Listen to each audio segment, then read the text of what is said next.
Hello，大家好，今天的晚餐我做了百搭口袋饼，想吃什么就夹什么，既简单又可以满足全家人的喜好。我用的是馒头糍发粉，不会发面的姐妹一定要试试。300克面粉只需要加上180毫升温水，搅成面絮，下手揉成一个光滑的面团。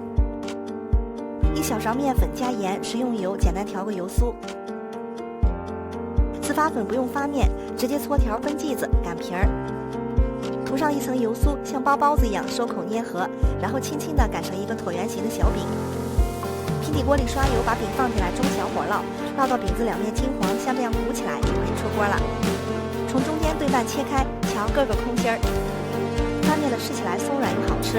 晚餐炒上一盘家常的土豆丝，每人再冲上一碗这个鲜美的裙带菜汤。准备煎蛋、牛肉和生菜，把配菜夹在口袋饼里面。美美的口袋饼晚餐就做好了，喜欢我做的美食就关注我吧。